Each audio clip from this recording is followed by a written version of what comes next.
नमस्कार साथियों, आज एक बार फिर से स्वागत है आपका हमारे यूट्यूब चैनल इस बिकम टीचर में। और आज हम बात करेंगे बाल विकास और शिक्षा मनोविज्ञान के कुछ इम्पोर्टेंट क्वेश्चन के बारे में, जो कि पिछले एग्ज़ाम्स में और आने वाले एग्ज़ाम्स में आने की भरपूर संभावना है। तो आज है 29 नवंबर 2020 और हमारा टारगेट है 30 में से 30, क्योंकि 28-29 तो 100% आपके आ ही जाएंगे। तो आज का पहला क्वेश्चन लेते हैं कि प्राथमिक स्तर पर जो एक शिक्षक है, निम्न में से सबसे महत्वपूर्ण उसमें विशेषता जो होनी चाहिए या मानना चाहिए वो क्या है। सबसे पहले है कि धैर्य और दृढ़ता होनी चाहिए। दूसरी है कि शिक्षण विधियों और उसको विषय के ज्ञान की दक्षता होनी चाहिए। और तीसरी बात है कि अति मानक भाषा, यानी जो बहुत शुद्ध भाषा होती है, मानक भाषा, उसको पढ़ाने में दक्षता होनी चाहिए। और तीसरी चौथी बात आती है कि पढ़ाने की उत्सुकता उसमें होनी चाहिए। तो हमारा जो आंसर बन जाता है वो है कि धैर्य और दृढ़ता उसमें होनी चाहिए। उसके अंदर धैर्य होना चाहिए कि हमें पढ़ा सकता हूँ, उसमें दृढ़ता होनी चाहिए कि बच्चों को कुछ ज्ञान प्राप्त करवा सकता हूँ। तो हमारा ए आंसर यहाँ पर सही हो जाएगा। यहाँ देखते हैं कि जो प्राथमिक स्तर है, प्राथमिक स्तर है वहाँ पर एक शिक्षक में सबसे महत्वपूर्ण विशेषता धैर्य और दृढ़ता की होनी आवश्यक होती है, जिससे कि शिक्षक किसी भी परिस्थिति में किसी भी छात्र को सहजता से उसकी समस्या का समाधान कर सकता है। तो इसलिए हमारा आंसर हो जाएगा ए इसमें, धैर्य और दृढ़ता।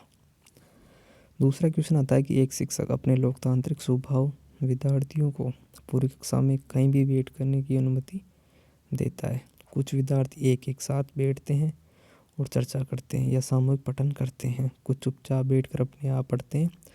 एक अभिभावक को ये पसंद नहीं आता। इस स्थिति से निपटने में का निम्न में से कौन सा तरीका सबसे बेहतर हो सकता है। तो इसके ऑप्शन है कि अभिभावकों को प्रधानाचार्य से अनुरोध करना चाहिए कि वे उनके बच्चों का अनुभाग बदले। अभिभावकों को शिक्षक पर विश्वास व्यक्त करना चाहिए और शिक्षक के साथ समस्या का चर्चा करनी चाहिए।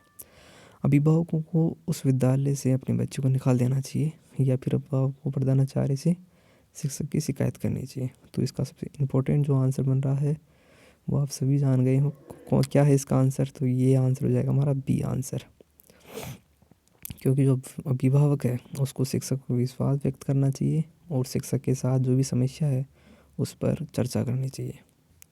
तो यहाँ पर यदि कोई शिक्षक अपने लोकतांत्रिक स्वभाव के कारण अगर छात्रों को पूरी कक्षा में कहीं भी बैठने की अनुमति देता है, जिससे कुछ छात्र एक साथ बैठते हैं, चर्चा करते हैं या सामूहिक पठन करते हैं, तो कुछ चुपचाप बैठकर पढ़ते हैं, तो इस स्थिति में छात्रों को बैठने पर किसी भी अभिभावक को परेशानी होती है तो उन्हें ठीक नहीं लगता, तो उससे पहले शिक्षक की बात करनी चाहिए और शिक्षक पर विश्वास व्यक्त करना चाहिए।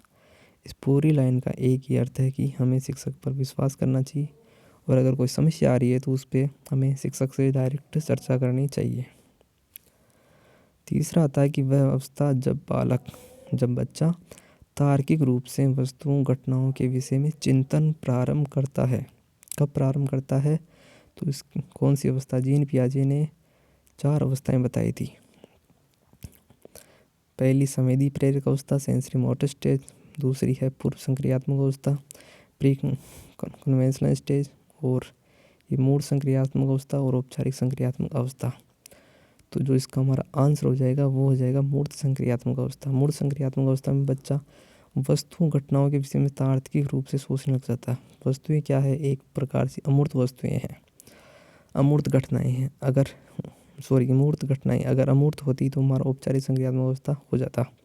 तो इसलिए हमारा सी आंसर से हो जाएगा। अब डिटेल देखते हैं क्या दे रखी है कि जो मूर्त संक्रियात्मक अवस्था में बच्चा किसी भी घटना व वस्तुओं के विषय में चिंतन प्रारंभ करता है।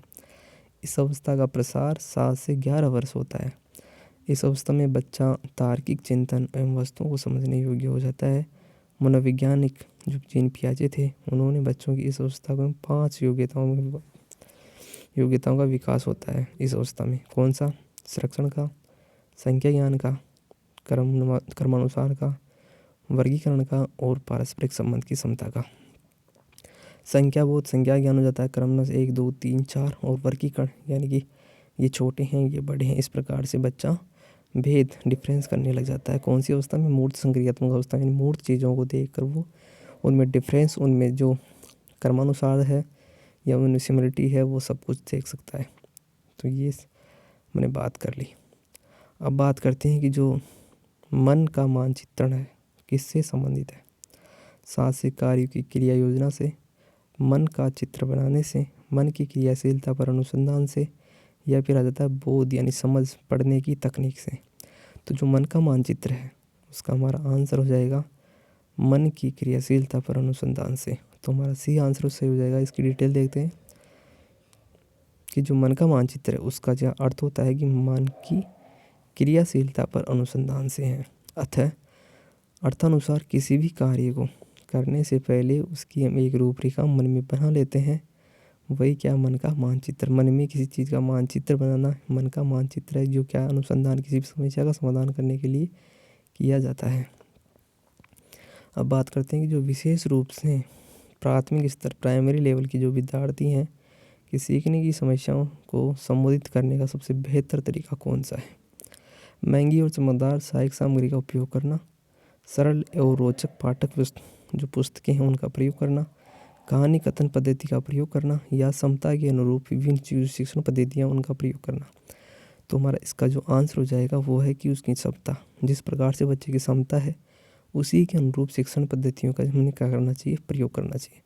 अब डिटेल देखते हैं कि जो प्राथमिक स्तर के जो विद्यार्थी हैं उनमें जो सीखने की समस्याओं को संबोधित करने की सबसे बेहतर तरीका है कि अगर किसी विद्यार्थी को समझना है तो उसके लिए एक नहीं बल्कि उसकी क्षमता के अनुसार उसे विभिन्न शिक्षण पद्धतियों का प्रयोग करना चाहिए, ताकि प्राथमिक स्तर में छात्र पूर्ण रूप से क्या कर सके, समझ सके। अगला क्वेश्चन लेते हैं कि जो एक बालक है जो अधिक सीखता है, कब सीखता है। यदि पाठ्य पुस्तक के माध्यम से पढ़ाया जाए तो, कंप्यूटर से पढ़ाया जाए तो, व्याख्यान विधि से पढ़ाया जाए तो, और क्रिया विधि से पढ़ाया जाए तो आप बिल्कुल सही आंसर दे रहे हो। क्या हो जाएगा इसका हो जाएगा जो क्रिया करते हैं, जो भी हम क्रिया करते हैं उससे बच्चा क्या करता है, सबसे ज़्यादा ज्ञान की प्राप्ति करता है। तो हमारा डी आंसर यहाँ पर सही हो जाता है।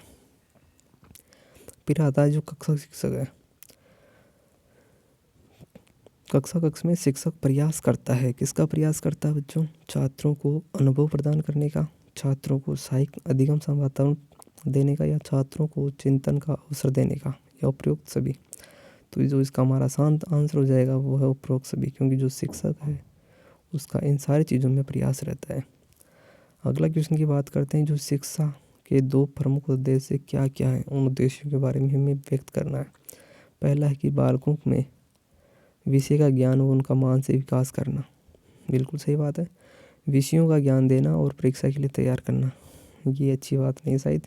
विषयों का ज्ञान देना और उनको कंठस्थ करवाना गलत बात। विषयों का ज्ञान देना और व्यवसायिक कौशलों का विकास करना, ये भी ठीक बात है। पर सबसे इम्पोर्टेंट बात आ जाती है कि वो है कि ज्ञान और उनका मानसिक विकास करना, मेंटल डेवलपमेंट करना था शिक्षा का उद्देश्य। अगली बात आती है कि जो अधिकांश बालक है अपनी मातृभाषा सीख लेते हैं, कब सीख लेते हैं, 1 वर्ष की आयु में, 4 वर्ष की आयु में, 6 वर्ष की आयु में, 2 वर्ष की आयु में। तो इसका जो आंसर हो जाएगा वो है 4 वर्ष की आयु में बच्चा अपनी मातृभाषा को सीख कर बोलने भी लग जाता है, वो है हमारा बी आंसर सही हो जाएगा यहाँ पर। अगला 10वें क्वेश्चन लेते हैं कि जो 6 से 11 वर्ष की जो आयु के वर्ग के बच्चों को आवश्यकता है, किस चीज़ की इस वर्ग के बच्चों को आवश्यकता होती है, कक्षा कक्ष के प्रजातांत्रिक वातावरण की, सीखने की स्वायत्ता की, क्रिया आधारित अंतःक्रियात्मक अधिगम की, या उपरोक्त है सभी की। तो इसका आंसर हो जाएगा उपरोक्त सभी, क्योंकि जो 6 से 11 वर्ष के बालक होते हैं जो बाल्यावस्था में होते हैं उन बच्चों को प्रजातांत्रिक वातावरण की आवश्यकता होती है। वो समूह में रहना पसंद करते हैं, सीखने में स्वायत्ता होती है, और जो क्रियात्मक आधारित वो क्रिया करते रहते हैं अलग अलग प्रकार की। तो इसलिए हमारा उपरोक्त सभी आंसर सही हो जाएगा। मैं आशा करता हूँ आपको ये क्वेश्चन अच्छे लगे होंगे। अच्छे लगे तो चैनल को सब्सक्राइब करना ना भूले और हमारे साथ बने रहिए। डेली ऐसे इस प्रकार के वीडियो आते रहते हैं। धन्यवाद दोस्तों।